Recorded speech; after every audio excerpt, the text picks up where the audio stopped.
Hello everyone and welcome to सक्सेस.com।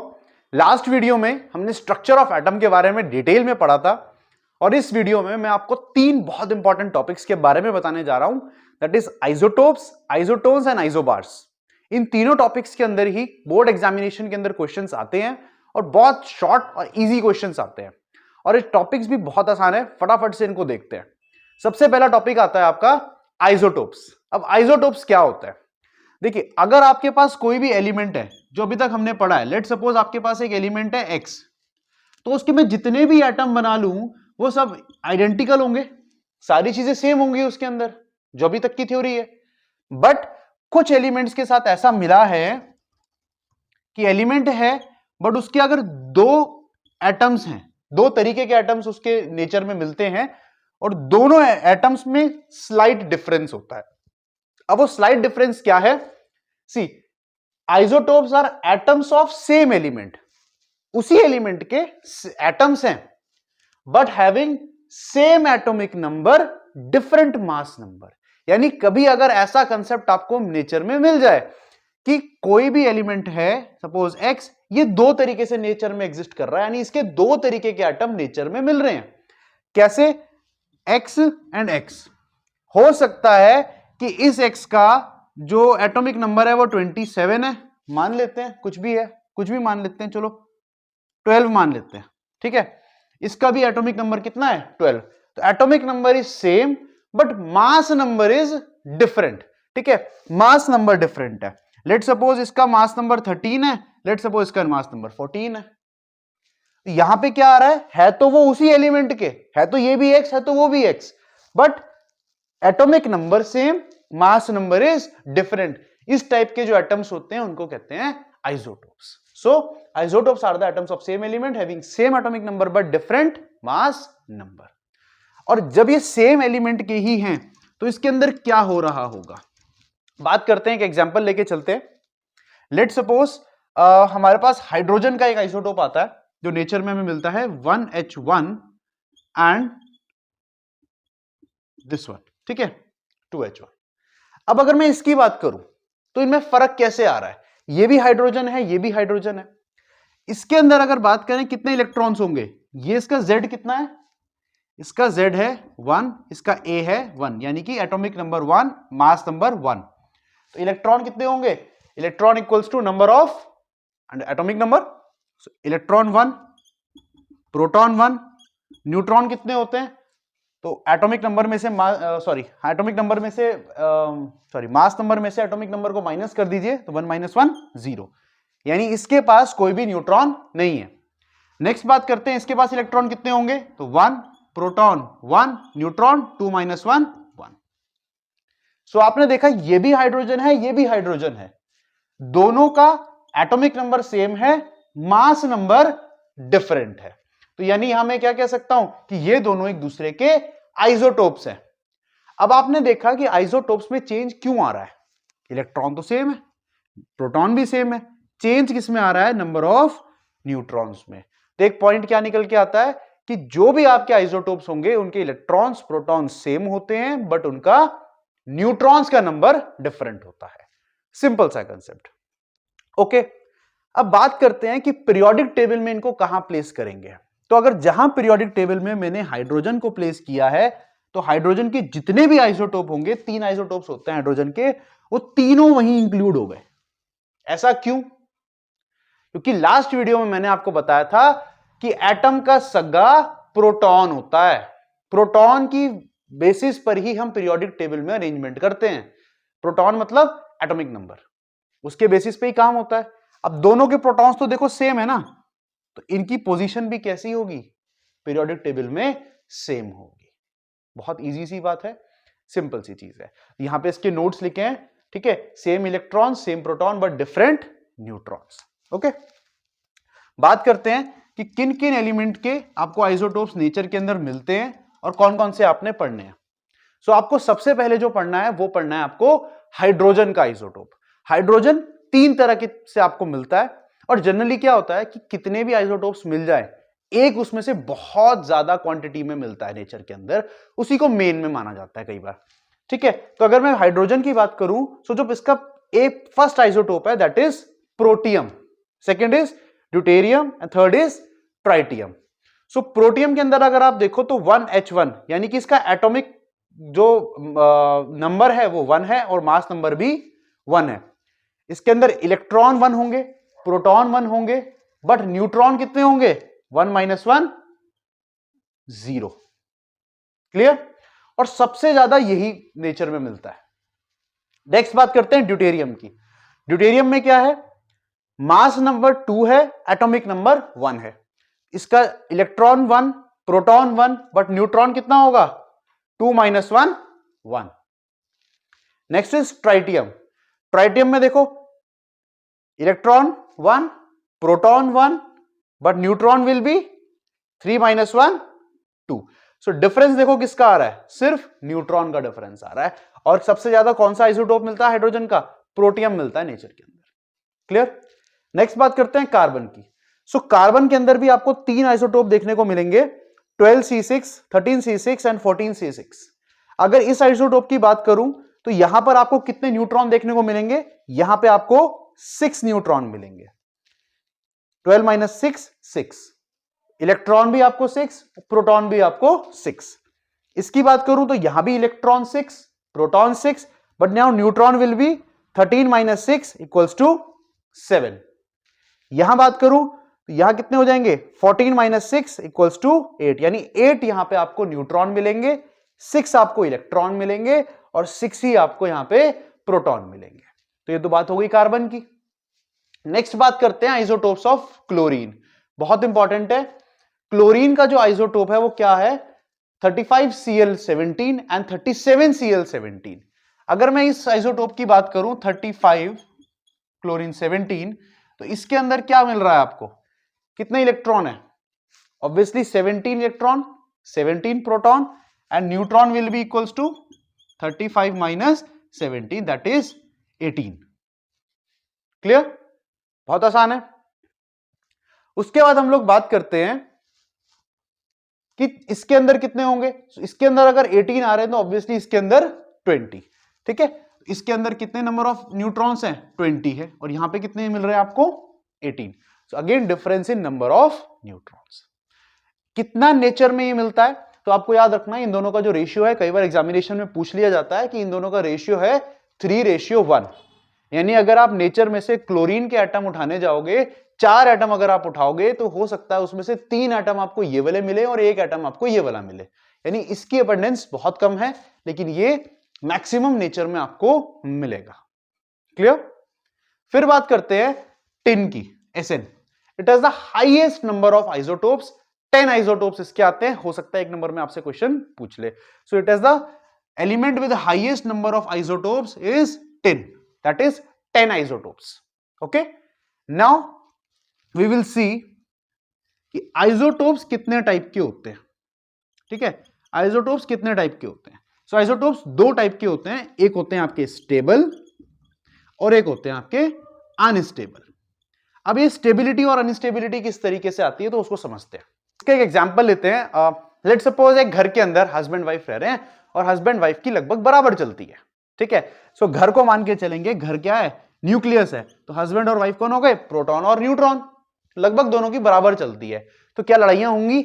लड़ाइयां नहीं होंगी। घर कैसा रहेगा? स्टेबल रहेगा। बट अगर हो सकता है कई बार ऐसा हो जाए कि न्यूट्रॉन अपनी बहुत ज्यादा चलाने लग जाए। न्यूट्रॉन का नहीं, मैं तो बहुत ज्यादा हूं, मैंने कहा मटर पनीर बनेगा तो मटर पनीर ही बनेगा। आज तूने गाजर आलू कैसे बना दिया? तो ऐसे केस में क्या होगा? लड़ाई हो जाएगी घर में। अब घर में अगर लड़ाई होती है तो क्या हो गया? अनस्टेबिलिटी आ गई। यही काम यहां पे होता है। देखो क्या होगा, अगर न्यूट्रॉन लगभग प्रोटॉन के बराबर है, यानी number of neutron number of proton के बराबर है लगभग, तो वो आइसोटोप कैसा रहता है? स्टेबल रहता है। लेकिन अगर आप नंबर ऑफ न्यूट्रॉन बढ़ गए, much greater than number of protons, वहां पे क्या आ जाएगी? वहां आ जाएगी आपकी अनस्टेबिलिटी। ये न्यूक्लियस टूट जाएगा। यहां से शुरुआत होगी आपकी किसकी? रेडियो एक्टिविटी की। क्योंकि ये जो आपके आइसोटोप होंगे ये कैसे हो जाएंगे? Radio active. यानी कि इनका न्यूक्लियस में ब्रेकडाउन होगा, क्योंकि यहां पर अनस्टेबिलिटी आ रही है। एक ज्यादा चला रहा है, दूसरे को बोल रहा है चुप बैठ जा। ठीक है? तो यहां पे अनस्टेबिलिटी देखने को मिलती है। तो दो टाइप के आइसोटोप्स है, स्टेबल और अनस्टेबल। अनस्टेबल वाले को हम कहते हैं radio active isotopes. Clear? For an example, if we take the example of uranium, ठीक है, यूरेनियम एक हमारे पास एलिमेंट है जो कि रेडियो एक्टिव है। देखो किसमें क्या होता है। अगर मैं बात करूं, यूरेनियम के दो आइसोटोप्स आपको मिलते हैं 23592 एंड 23892। अगर पहले वाले आइसोटोप की बात करूं तो पहले वाले आइसोटोप में आपको कितने न्यूट्रॉन्स मिलते हैं? 235 minus 92, this will be around 143। और इसके अंदर कितने मिलेंगे? 238 माइनस 92, इसके अंदर आएंगे 146। हाँ, 146 न्यूट्रॉन्स। ठीक है, इतने न्यूट्रॉन्स इसमें, इतने न्यूट्रॉन्स इसमें। प्रोटॉन्स की बात करते हैं, इसके अंदर प्रोटॉन कितने होंगे? 92। इसके अंदर प्रोटॉन कितने होंगे? 92। इलेक्ट्रॉन होंगे 92, इलेक्ट्रॉन होंगे 92। अब देख सकते हो ना, number of neutrons are much greater than number of protons. यहां पर भी number of neutrons are much greater than number of protons. तो इसका न्यूक्लियस कैसा है? अनस्टेबल है, रेडियो एक्टिव है, यानी ये रेडियो एक्टिविटी शो करेगा। क्लियर हो गई बात? ऐसी हम लोग देखते हैं कार्बन के केस में। सपोज अगर मैं कार्बन की बात करूं तो कार्बन में मैंने आपको बताया था यहां पर 3 आइसोटोप्स होते हैं, और 3 आइसोटोप्स में आप देखो इस आइसोटोप को, इस आइसोटोप में प्रोटॉन 6 है, न्यूट्रॉन 8 है और इलेक्ट्रॉन 6 है। यहां पे आपको डिफरेंस देखने को मिल रहा होगा प्रोटॉन और न्यूट्रॉन का।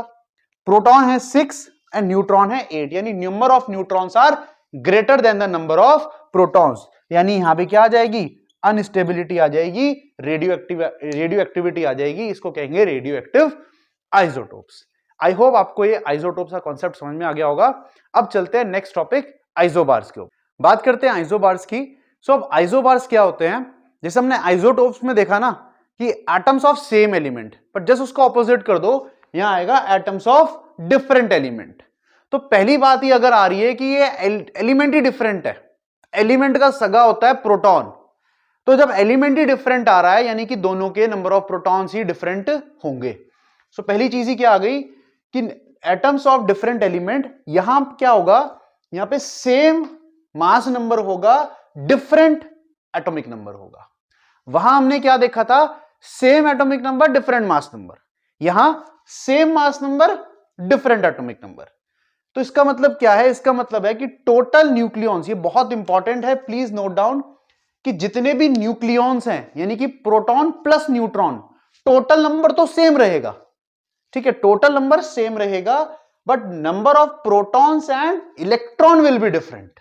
अब इसको एग्जांपल से समझते हैं। आइसोबार्स को एग्जांपल से समझते हैं। जैसे सोडियम और मैग्नीशियम है और इनका ये आइसोबार है। तो सोडियम 1123 एंड मैग्नीशियम 2312। ठीक है, ये वाला सारा कॉन्सेप्ट इससे समझते हैं। अगर इसमें बात करूं तो इलेक्ट्रॉन कितने हैं? 11, प्रोटॉन कितने हैं? 11, और न्यूट्रॉन कितने हैं? 23 माइनस 11, दैट इज 12। मैग्नीशियम की बात करूं तो इलेक्ट्रॉन 12 है, प्रोटॉन 12 है और न्यूट्रॉन हो गए 23 माइनस 12 इक्वल्स टू 11। क्लियर बात हो गई? अब आप अगर यहां देखो डेफिनेशन के according, they have same atomic number, mass number, sorry, they have same mass number, different atomic number. क्या ये बात सही है? See, they have same mass number, different atomic number. Yes, बिल्कुल ठीक है। Their total nucleons is same, यानी P plus N same रहेगा। P plus N 23, P plus N 23 same है, but different number of protons and electrons. देखो दोनों के अंदर इलेक्ट्रॉन्स का नंबर डिफरेंट है, दोनों के अंदर प्रोटॉन्स का नंबर भी क्या है?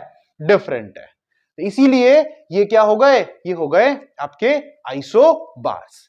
सिमिलरली विद दिस वन, ये आपके दो एग्जांपल्स हैं आइसोबार्स के। क्लियर? अब आइसोबार्स के अंदर ये कैटेगरी आती है माइनर आइसोबार्स। सो आपको कई बार पूछ सकता है कि माइनर आइसोबार क्या होते हैं। तो माइनर आइसोबार ऐसे होंगे, सपोज आपका एक एलिमेंट X है, एक एलिमेंट Y है, इसमें जितने प्रोटॉन थे और इसमें जितने न्यूट्रॉन थे अगर वो बराबर हो गए, और इसमें जितने न्यूट्रॉन थे उसमें जितने प्रोटॉन थे अगर वो बराबर हो गए, यानी कि दोनों के प्रोटॉन और न्यूट्रॉन का नंबर अगर एक्सचेंज हो रहा है तो उसे माइनर आइसोबार कहते हैं। लेट अस सी, इसके अंदर प्रोटॉन्स 11 थे, इसके अंदर न्यूट्रॉन्स 11 है, देखो रिलेशन। इसके अंदर न्यूट्रॉन 12 थे, इसके अंदर प्रोटॉन 12 है, देखो रिलेशन। तो क्या हुआ है, प्रोटॉन्स और न्यूट्रॉन का नंबर इंटरचेंज हुआ है। इस केस में ये क्या बन गए, ये बन गए माइनर आइसोबार्स बन गए। ठीक है, आई होप ये चीज भी आपको क्लियर होगी कि आइसोबार क्या होता है। नेक्स्ट बात करते हैं जो आपका थर्ड टाइप आता है, दैट इज आइसोटोन्स। बहुत इजी है, बहुत सिंपल है। अब आइसोटोन में क्या होगा, atoms having different number of protons but same number of neutrons. अगर डिफरेंट नंबर ऑफ प्रोटॉन्स है तो कॉमन सेंस वही बात क्लियर होती है कि ये सेम एलिमेंट के तो हो ही नहीं सकते, डिफरेंट एलिमेंट के होंगे। तो इसके अंदर प्रोटॉन्स डिफरेंट है तो इसका मतलब इलेक्ट्रॉन्स भी डिफरेंट रहेंगे, ना तो प्रोटॉन बराबर ना तो इलेक्ट्रॉन बराबर। बट क्या बराबर रहेगा, न्यूट्रॉन का नंबर बराबर रहेगा, यानी दोनों में न्यूट्रॉन सेम रहेंगे। ऐसे चीजों को क्या कहते हैं, आइसोटोन कहते हैं। तो इसको आप याद रखते हो, टोन न आ रहा है ना, एन आ रहा है तो न्यूट्रॉन बराबर है। ठीक है, see Z and A both are different. इसका एग्जांपल देखते हैं। ये एग्जांपल है सोडियम और मैग्नीशियम का एक आइसोटोप। सोडियम का आइसोटोप अगर इसका देखें तो इसके अंदर इलेक्ट्रॉन है 11, प्रोटॉन है 11, न्यूट्रॉन है 23 माइनस 11। ठीक है, मैं ऐसे जान के लिख रहा हूं, 23 माइनस 11 इक्वल्स टू 12। अगर इस मैग्नीशियम के आइसोटोप की बात करें, देखो ये दोनों आइसोटोप अलग है।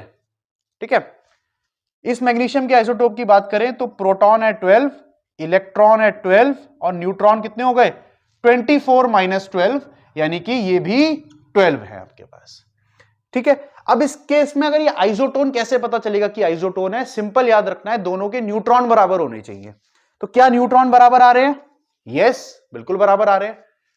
नंबर ऑफ प्रोटॉन और इलेक्ट्रॉन सेम नहीं होने चाहिए। इसमें इलेक्ट्रॉन 11 है, इलेक्ट्रॉन 12 है, सेम नहीं, सॉरी इलेक्ट्रॉन 12 है, सेम नहीं है। प्रोटॉन 11 है, प्रोटॉन 12 है, सेम नहीं है। तो सिंपल सी कहानी कि अगर न्यूट्रॉन सेम है सो दे आर आइसोटोन्स, बाकी सब डिफरेंट। तो देखो, अगर प्रोटॉन और इलेक्ट्रॉन ही डिफरेंट है तो ऑब्वियस सी बात क्या हो गई कि Z डिफरेंट हो गया, क्योंकि Z किस पे डिपेंड करता है, प्रोटॉन्स और इलेक्ट्रॉन पे, तो दोनों डिफरेंट है। A minus Z is same. A minus Z क्या निकलता है, A माइनस जेड का मतलब क्या होता है, यही न्यूट्रॉन्स बताते हैं। तो A माइनस जेड सेम का मतलब क्या हो गया, mass number minus atomic number equals to number of neutrons, और वो हमने देखा दोनों केस में रहते हैं सेम। तो एग्जाम में कैसे क्वेश्चंस आते हैं, डेफिनेशन के क्वेश्चन आते हैं। What do you mean by isotope, isotones and isobars, differentiate between these and right the examples. तो बहुत इंपॉर्टेंट वीडियो थी आप लोगों के लिए। अगर आपको ये क्लियर हुआ है सो प्लीज लाइक कर देना, कमेंट कर देना, और अगर आप चैनल पे नए हो तो चैनल को सब्सक्राइब कर देना। कोई भी आपको डाउट्स होते हैं तो आप कमेंट सेक्शन में पूछ सकते हैं। Thank you.